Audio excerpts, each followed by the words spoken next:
अजीज़ों, एक बार फिर आपको मेरा मसीही सलाम। मैं उम्मीद करता हूँ कि आप लोग स्वस्थ होंगे, सुरक्षित होंगे और याद रखें कि यीशु का लहू बचाता है। यीशु का लहू बचाता है। इससे पहले कि हम वचन में जाएं, शादी की सूचना है और यह सूचना under the Christian marriage law act 15 section 62 of the year 1872 rule 10 के मुताबिक है। मिस्टर थियोडोर एरन सिंह और मिसेस अभिषेक सिंह की बेटी सोनिया एग्नेस सिंह, जो कि स्पिंस्टर हैं और LLJM मेथोडिस्ट चर्च की सदस्य हैं, इनकी शादी लेट मिस्टर मैरिक स्विंग और मिसेस रीना स्विंग के बेटे हर्ष स्विंग, जो कि बैचलर हैं और Assemblies of Believers Church Shastri Nagar Kanpur के सदस्य हैं, इनकी शादी सेंट्रल मेथोडिस्ट चर्च लखनऊ में 9 सितंबर सन 2020 शाम 4 बजे होना निश्चित हुआ है। यह शादी की दूसरी सूचना आज 30 अगस्त सन 2020 को कलीसिया को दी जाती है। यदि आप में से कोई ऐसा कारण जानता है जिससे कि यह शादी नहीं हो सकती, तो प्रमाण के साथ लिखित रूप में अपने पासबान को सूचित करें। हम प्रार्थना करें।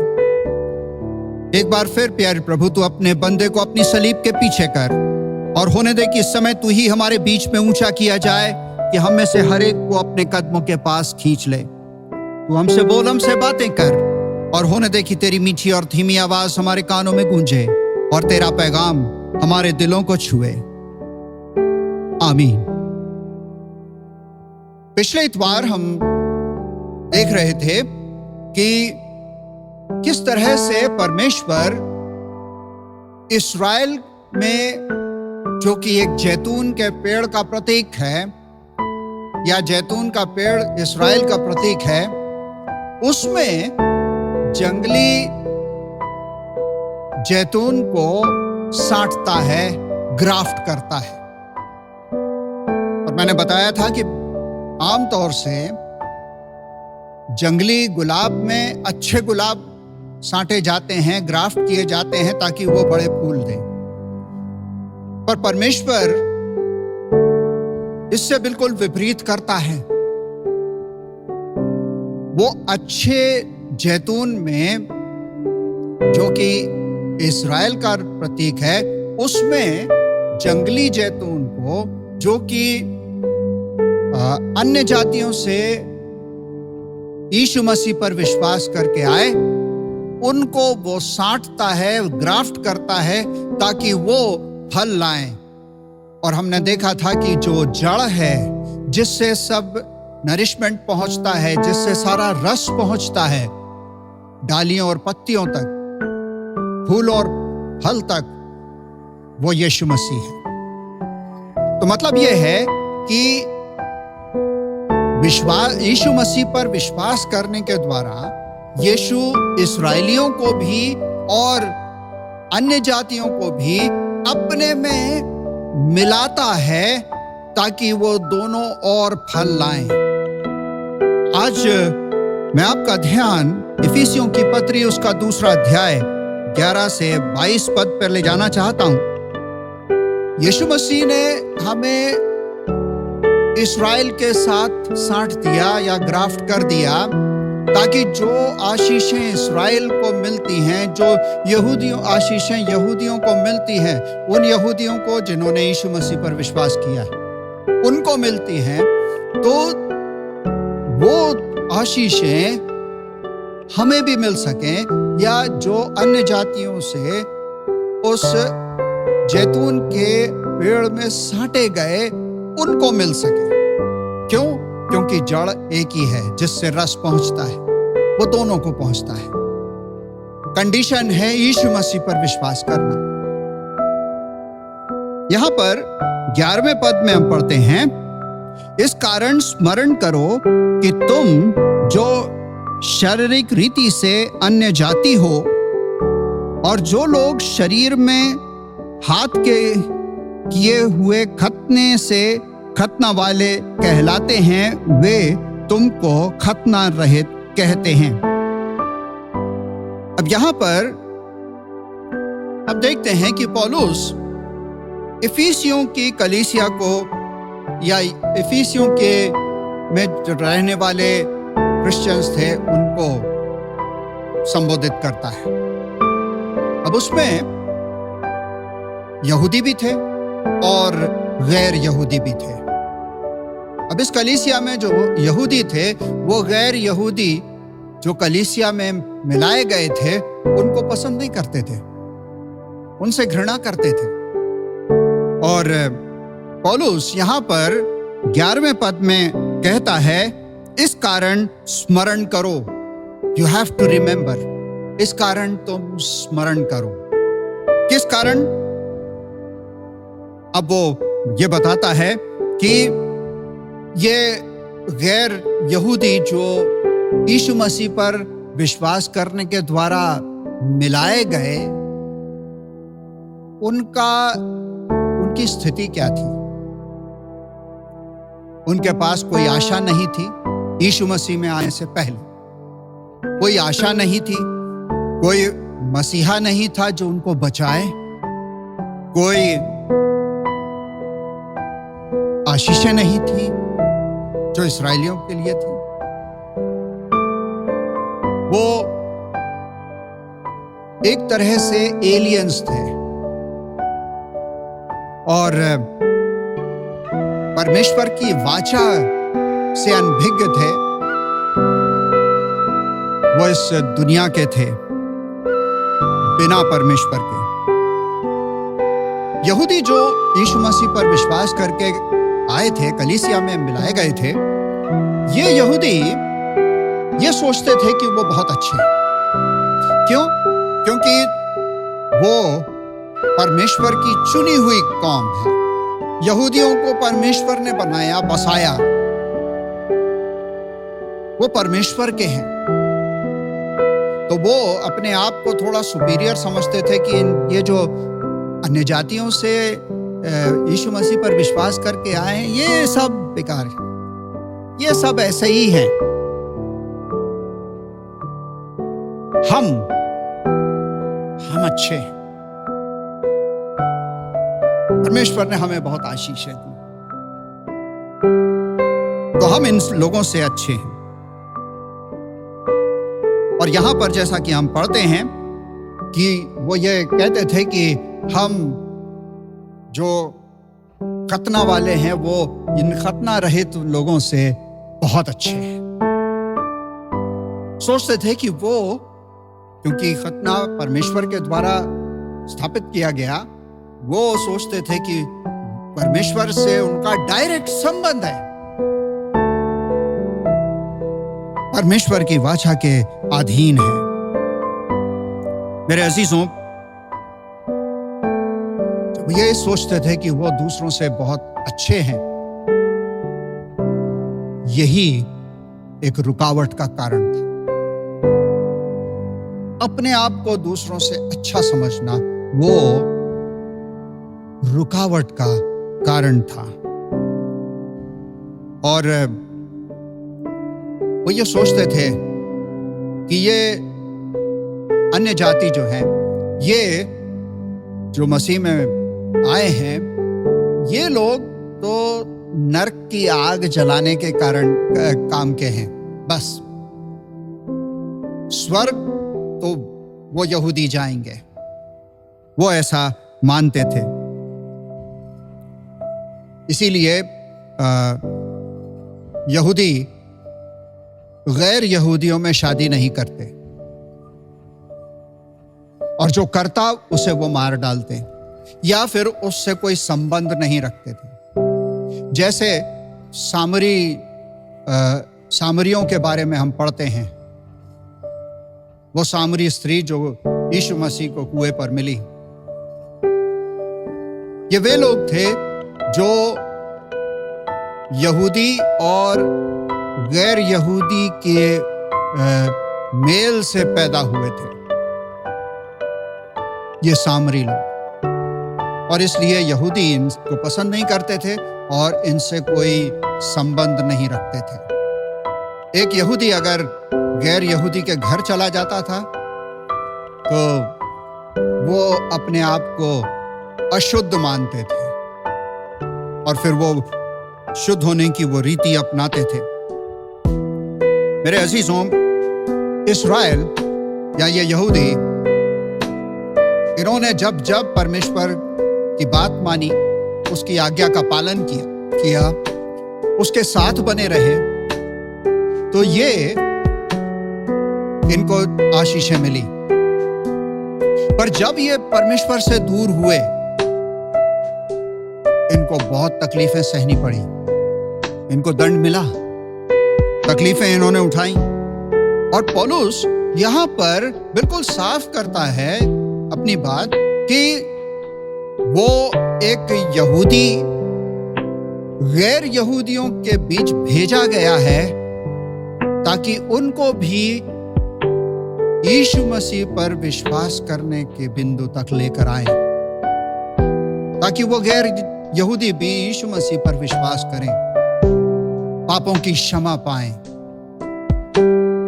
और वो इन यहूदियों को समझाता है, बताता है कि तुम ये मत सोचो कि तुम उन गैर यहूदियों से बहुत अच्छे हो। ये बात नहीं है कि तुम में बहुत लियाकत है, तुम बहुत काबिल हो, तुम परमेश्वर की कौम हो, इसलिए तुम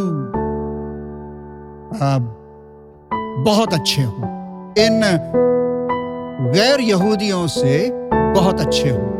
तो ऐसी बात नहीं है। वो बताता है कि यीशु मसीह मरा ताकि इस सेपरेशन को, ये जो रोड़े हैं, ये जो रुकावटें हैं, एक दूसरे से मिलने के ये रुकावटें हैं, इन रुकावटों को दूर करे।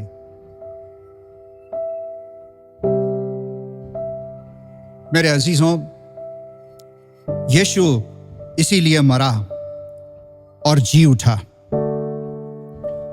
कि वो इन रुकावटों को दूर कर दे, रुकावटों को दूर करके वो इन गैर यहूदियों को मसीह की कलीसिया में लाए। परमेश्वर यह चाहता है कि जो मसीह में है, फिर वो कोई यहूदी नहीं, कोई यूनानी नहीं, कोई और किसी धर्म का नहीं, कोई और किसी जाति का नहीं, कोई और किसी देश का नहीं, सब मसीह में एक है।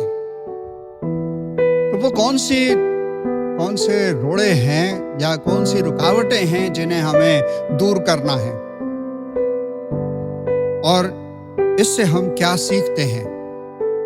पौलुस कहता है, यह याद रखो कि तुम मसीह में हो। इफिसियों की पत्री उसका 2 अध्याय और 12वें पद में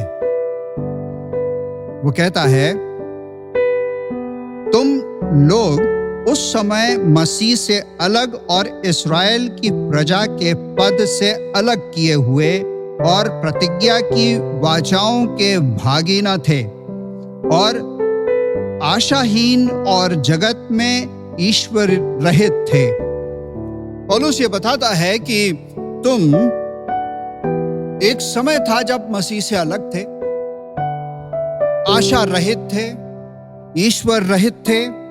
वो कहता है, इस्राएल की प्रजा के पद से अलग किए हुए और प्रतिज्ञा की वाचाओं के भागी न थे, और आशाहीन और जगत में ईश्वर रहित थे। वो इन लोगों को ये बात सिखाता है और वो कहता है कि याद रखो कि हमें किस तरह से मसीही जीवन में चलना है। याद रखो कि हमें किस तरह से मसीह के पीछे चलना है। वो कहता है तुम याद रखो।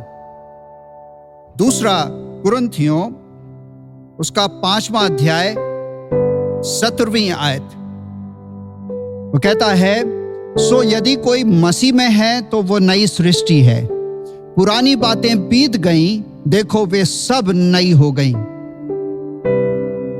अब यह बात पौलुस दोनों के लिए बोलता है, यहूदियों के लिए भी बोलता है और वो जो गैर यहूदी मसीह में विश्वास करके आए उनके लिए बोलता है कि अब जो मसीह में है वो नई सृष्टि है, पुरानी बातें बीत गईं, सब कुछ नया हो गया। मसीह सब कुछ नया कर देता है। इफिसियों की पत्री उसका 2 अध्याय और 10वीं आयत में हम पढ़ते हैं, वो कहता है क्योंकि हम उसके बनाए हुए हैं और मसीह यीशु में उन भले कामों के लिए सृजे गए जिन्हें परमेश्वर ने पहले से हमारे करने के लिए तैयार किया।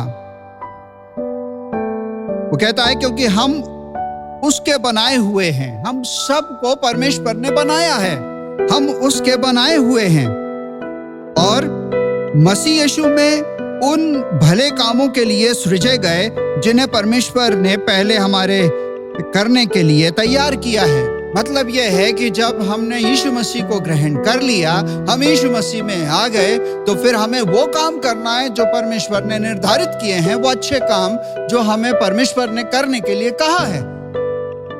परमेश्वर चाहता है कि हम भलाई करें, परमेश्वर चाहता है कि हम अच्छाई करें, अच्छाई और भलाई के रास्ते पर चलें।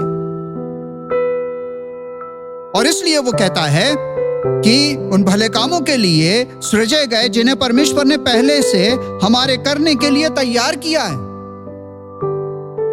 अगर अदन की वाटिका में देखें तो हम पाएंगे कि वहां पर परमेश्वर ने जब इंसान को बनाया तो उसको पाप के लिए नहीं बनाया, उसको बुराई करने के लिए नहीं बनाया, उसको बनाया कि वो अच्छाई करे, भलाई करे। जब तक पाप इंसान की जिंदगी में नहीं आया था वो अच्छाई ही करता था, क्योंकि उसने बुराई कभी देखी नहीं। और ऐसा क्यों था?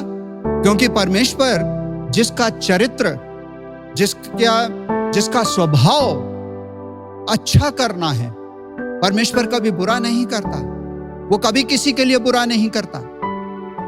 हमारे देखने का नजरिया फर्क होता है, लेकिन परमेश्वर कभी किसी के लिए बुरा नहीं करता, क्योंकि वो बुरा करता ही नहीं, उसके नेचर में नहीं है। तो परमेश्वर ने जब इंसान को बनाया तो अच्छा और भला करने के लिए बनाया, क्योंकि परमेश्वर स्वयं भी अच्छा और भला करता है।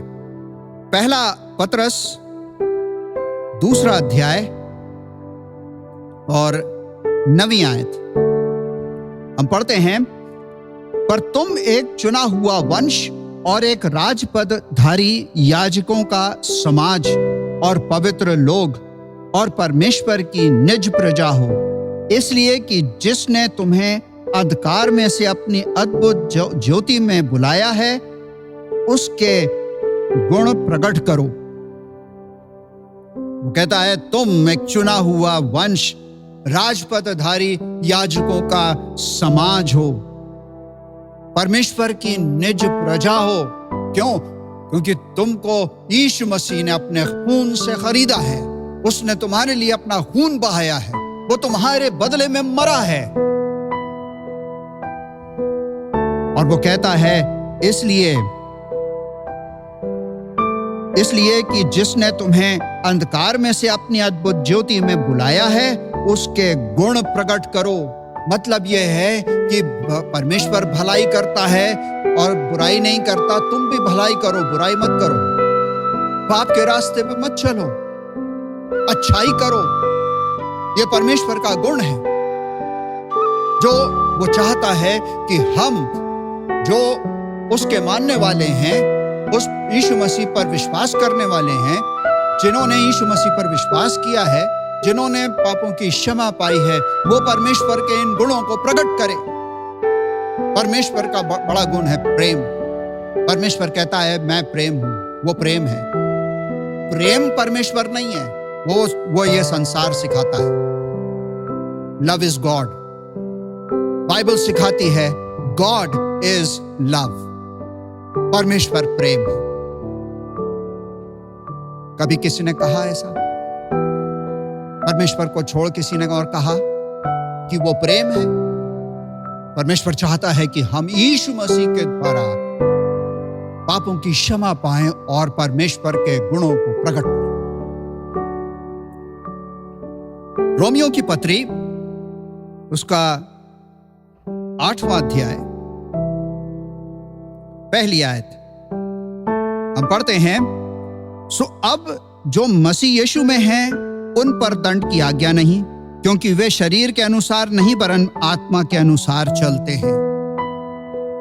अब जो यीशु मसीह में हैं उन पर दंड की आज्ञा नहीं। परमेश्वर उन्हें दंड नहीं देगा, नरक नहीं भेजेगा, क्योंकि उन्होंने यीशु मसीह पर विश्वास किया है। उन्होंने पापों की क्षमा पा ली है, उन्होंने अपना जीवन बदल लिया है। वो परमेश्वर के गुणों को प्रकट करते हैं। परमेश्वर उन्हें दंड नहीं देगा।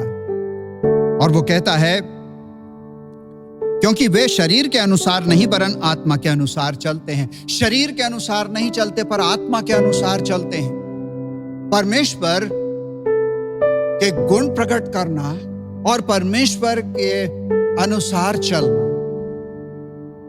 क्यों? क्योंकि परमेश्वर आत्मा है।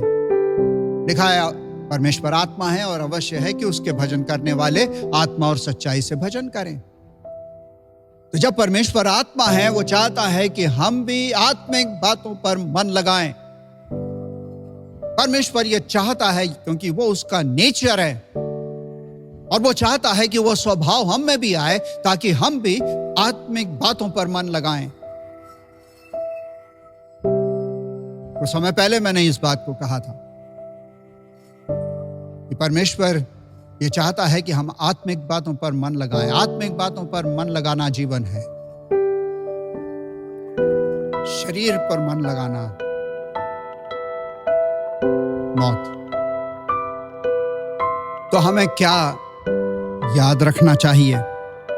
देखें, इफिसियों की पत्री उसका 2 अध्याय 12वीं आयत, वो कहता है तुम लोग उस समय मसीह के से अलग और इस्राएल की प्रजा के पद से अलग किए हुए और प्रतिज्ञा किए वाचाओं के भागी न थे और आशाहीन और जगत में ईश्वर रहित थे। अब आप ध्यान दें, यहाँ पर वो कहता है, वो बताता है कि उद्धार यहूदियों में से है। पापों से उद्धार या पापों की क्षमा यहूदियों में से ही है। और यूहन्ना की इंजील उसका 4 अध्याय और उसकी 22वें पद में वो कहता है तुम जिसे नहीं जानते उसका भजन करते हो और हम जिसे जानते हैं उसका भजन करते हैं, क्योंकि उद्धार यहूदियों में से है। साफ वो बता देता है कि उद्धार यहूदियों में से है। अन्य जातियों के लिए कहता है वो कि तुम उसका भजन करते हो जिसे तुम जानते ही नहीं। वो कहता है हम उसका भजन करते हैं जिसे हम जानते हैं, जिसे हमने पहचाना है। मेरे अजीजों, उद्धार इस्राएलियों से है या यहूदियों में से है। इफिसियों की पत्री उसका 2 अध्याय 19वें पद में हम पढ़ते हैं, इसलिए तुम अब विदेशी और मुसाफिर नहीं रहे, परंतु पवित्र लोगों के संगी, स्वदेशी और परमेश्वर के घराने के हो गए। वो कहता है कि जब तुमने यीशु मसीह पर विश्वास कर लिया, जब तुम यीशु जो जड़ है उसके तने में तुम सब साटे गए हो, ग्राफ्ट किए गए हो, ताकि तुम यीशु के और यीशु के उन गुणों को प्रकट करो, परमेश्वर के गुणों को प्रकट करो। बहुत सा फल लाओ। तो वो कहता है कि इसलिए तुम अब विदेशी और मुसाफिर नहीं रहे, परंतु पवित्र लोगों के संगी, स्वदेशी और परमेश्वर के घराने के हो गए हो। तुम अब एलियन नहीं रहे, तुम अब स्वदेशी हो। तुम एलियन नहीं हो, तुम विदेशी नहीं हो, तुम मसीह के घराने के हो, परमेश्वर के घराने के हो। और वैसे ही हम पढ़ते हैं इफिसियों के पत्री उसका 3 अध्याय और 6 आयत में, अर्थात ये कि मसीह यीशु में सुसमाचार के द्वारा अन्य जाति लोग मीरास में साझी और एक ही देह के और प्रतिज्ञा के भागी हैं। कहता है यीशु मसीह पर जब तुमने विश्वास कर लिया तो तुम प्रतिज्ञा के साझी हो। परमेश्वर ने तुम्हें यीशु मसीह में साटा है, ग्राफ्ट किया है, ताकि तुम परमेश्वर के लोग बन जाओ। तुम परमेश्वर की प्रजा बन जाओ। परमेश्वर हमें अपने परिवार के लोग बना लेता है, अपने परिवार के सदस्य बना लेता है। वैसे ही इफिसियों की पत्री उसका 2 अध्याय 13वीं आयत में हम पढ़ते हैं, पर अब तो मसीह यीशु में तुम जो पहले दूर थे, मसीह के लहू के द्वारा निकट हो गए हो। वो कहता है जब तुमने यीशु मसीह पर विश्वास नहीं किया था, तुम मसीह से दूर हो गए थे, लेकिन अब मसीह के लहू के कारण तुम मसीह के निकट आ गए हो। तुम मसीह के अपने लोग हो, तुम परमेश्वर की प्रजा हो,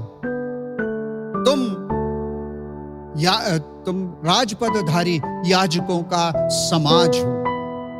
मेरे अजीजों, वो कहता है क्योंकि वही हमारा मेल है जिसने दोनों को एक कर लिया और अलग करने वाली दीवार को जो बीच में थी ढा दिया। दोनों को एक कर दिया, मतलब यह है यहूदी और गैर यहूदी मसीही, इन दोनों को एक कर दिया। क्यों? क्योंकि वो यीशु मसीह में साटे गए, ग्राफ्ट किए गए, एक कर दिया।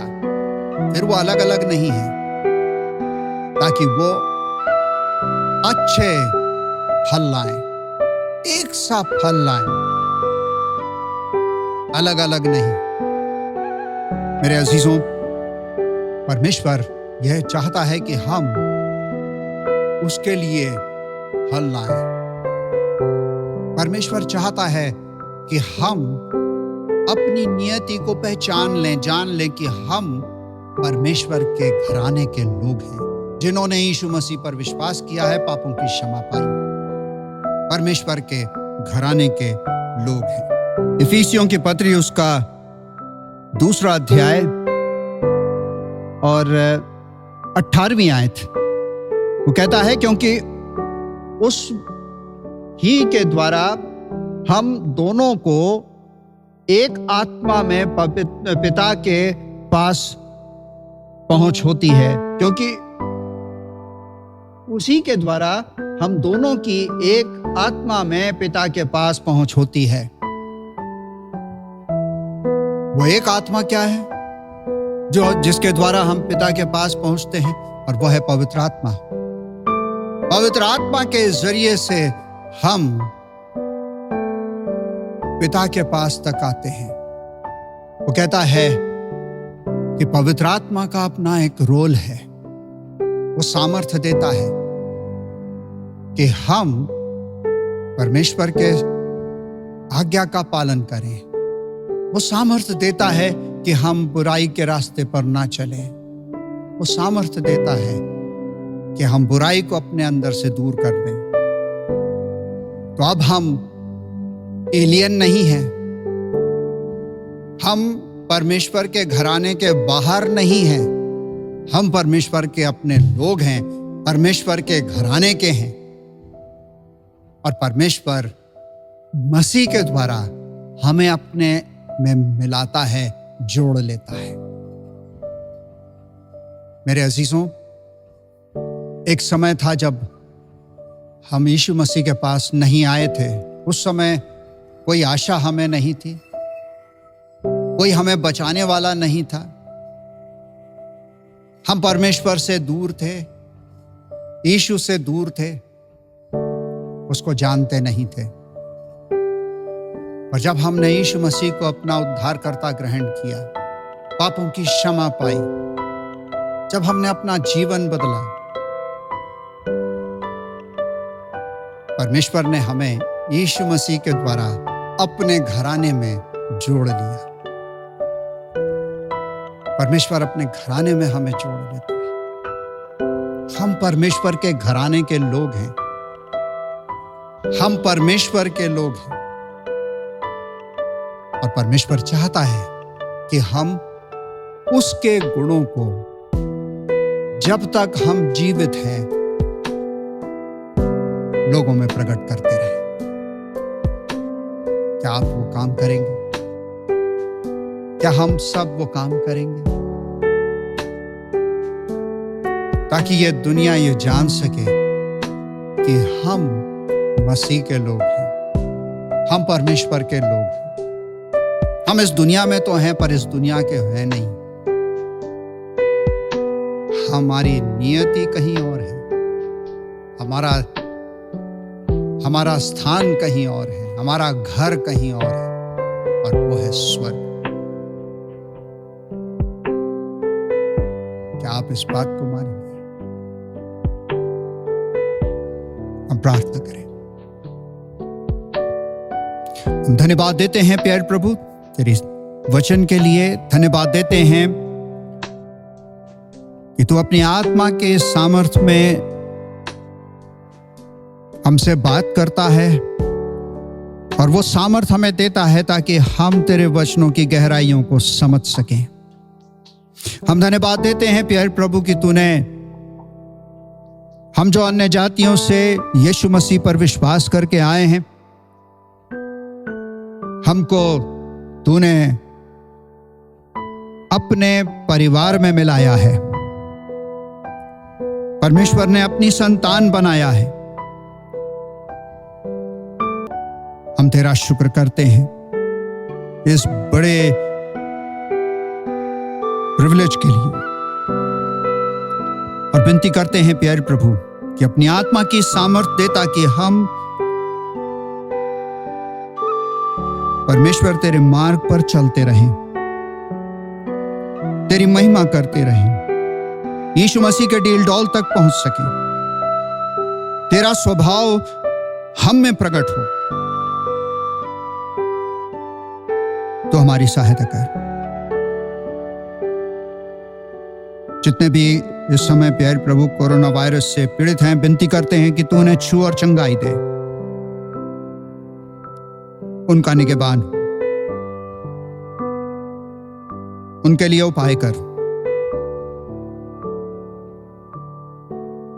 एक बार फिर प्यारे प्रभु विनती किया चाहते हैं कि जितने लोग इस संदेश को सुन रहे हैं, तू उन्हें छू, अपने हाथों में सुरक्षित रख, क्योंकि मसीह का लहू बचाता है और ये मसीह के लहू में सुरक्षित रहें। ये कोरोना वायरस इन पर असर न करे, तो इनकी सहायता और मदद कर। अपना समर्पण तेरे आगे करते हैं और ये सब मांगते हैं अपने त्राता और मुक्तिदाता प्रभु यीशु मसीह के नाम में, आमीन। और अब हमारे खुदावंद यीशु मसीह का फजल, खुदा बाप की मोहब्बत और पाक रूह की रिफाकत और शराकत हम सभी ईमानदारों के साथ जब तक मसीह ना आए होती रहे, आमीन।